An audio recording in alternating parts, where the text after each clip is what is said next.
Mercredi 13 septembre, chers abonnés de la jeunesse congolaise au travail, bienvenue à ce nouveau numéro de la revue de presse. La majorité des journaux parus ce matin dans la ville-province de Kinshasa s'attardent sur les dossiers en justice de Jean-Marc Kabunda, Salomon Kalonda et du journaliste Boujakera. On commence cette ronde des journaux parus aujourd'hui avec Actualité.cd qui titre Forum de la CIRGL sur l'or d'exploitation artisanale.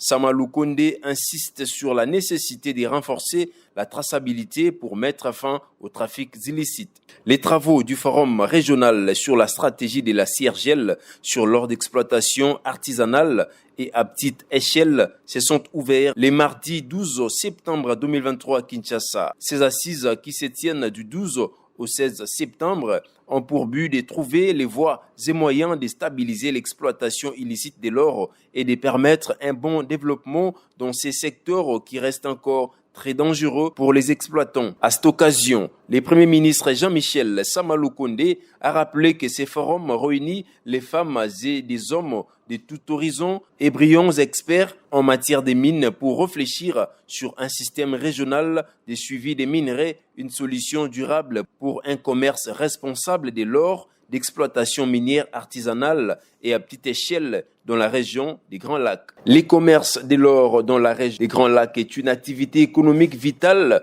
pour de nombreux pays de la région. Cependant, celle-ci génère malheureusement des problèmes graves tels que l'exploitation minière illégale, les financements de conflits de toutes sortes, les violations des droits de l'homme et la détérioration de l'environnement géosphérique.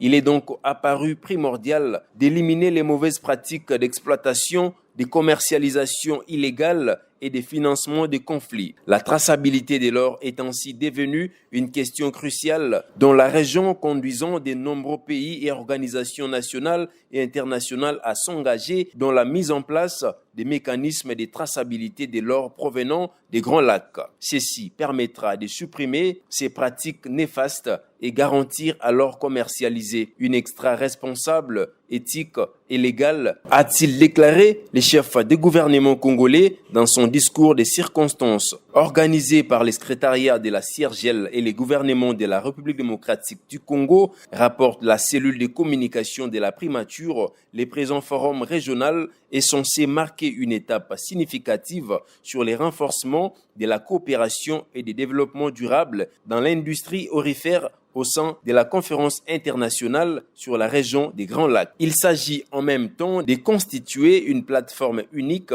qui permettra de se réunir, d'échanger des connaissances et de révéler les défis complexes auxquels les pays sont confrontés pour développer durablement les secteurs miniers aurifères. Parlons justice dans cette revue de presse avec 7 sur 7 qui titre à la une RDC : Jean-Marc Kabunda condamné à 7 ans de prison. Dans son arrêt rendu ce mercredi 13 septembre 2023, la Cour de cassation a prononcé une peine de 84 mois, 7 ans de servitude pénale principale à l'encontre du député national et ancien premier vice-président de l'Assemblée nationale en République démocratique du Congo, Jean-Marc Kabunda.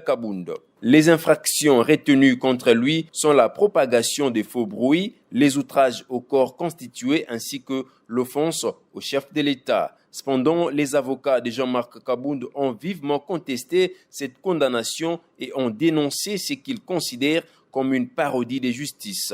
Ils affirment que la décision est motivée par des considérations partisanes et politiques, visant ainsi à écarter leurs clients de la scène politique. Toujours dans la même directive Politico.cd qui titre RDC : Malade, les prisonniers Salomon Kalonda admis dans une structure sanitaire à Kinshasa. Arrêté Manu Militari le 30 mai dernier à l'aéroport d'Ndjili et transféré quelques jours après à la prison militaire d'Endolo à Kinshasa, le conseiller spécial et bras droit de Moïse Katumbi, principal opposant au régime de Tshisekedi, est admis dans une structure sanitaire dans la capitale congolaise, apprend Politico.cd, des sources proches du collectif de ses avocats. Salomon Kalonda Dela n'est pas en bonne santé, a confirmé l'un de ses avocats sans plus de détails. Il a quitté mardi sa cellule pénitentiaire pour être admis dans une structure sanitaire. Suite à la détérioration de son état de santé, l'opposant Salomon Kalonda a quitté dans une ambulance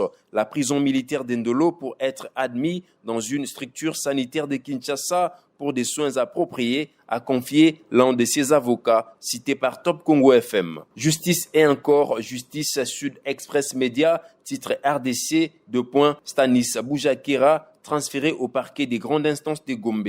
Après 3 jours passés à l'inspection provinciale de la police ville de Kinshasa et Pékin, les journalistes Stanis Boujakera, correspondant à Jeune Afrique, a été transféré le lundi 11 septembre au parquet des grandes instances de Kinshasa-Gombe, confirment plusieurs sources, dont Actualité.cd, où il est directeur de publication adjoint. Les délais de la garde à vue étant expirés, les avocats de Stanis Boujakera disent rester confiants quant à la suite de la procédure. Stanis Boujakera est interpellé par la commission d'enquête sur la mort de feu honorable Chérubin Okende. Une information qu'il a relayée l'implique dans la détention de la fuite de ses rapports.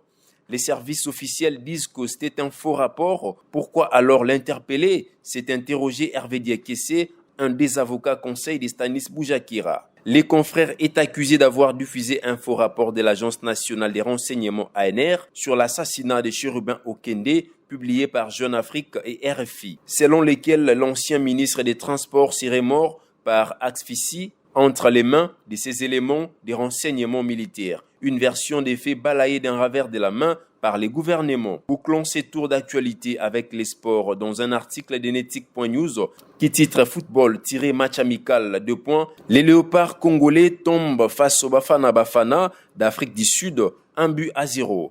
L'équipe nationale de football de la RDC a perdu sur la petite note de 1-0 face au Bafana Bafana d'Afrique du Sud le mardi 12 septembre 2023. La rencontre a eu lieu à Orlando Stadium à Johannesburg, en Afrique du Sud, à 16h de Kinshasa. L'unique but de la partie a été marqué par l'athlète sud-africain Fosterk dès la première mi-temps, soit à la 25e minute de la partie. Pour cette confrontation, les patrons du staff technique congolais, Sébastien Desabre, a fait tourner son effectif en alignant en attaque Jackson Mouleka, Yohan Wissa et Silas Katompa. C'est avec cette information qui prend fin la revue des presses d'aujourd'hui. Mais avant de nous quitter, comme à l'accoutumée, voici notre pensée du jour avec Confucius. Exige beaucoup de toi-même et attends peu des autres. Ainsi, beaucoup de nuits te seront épargnées. Restez connectés sur votre chaîne Jeunesse Congolaise au travail.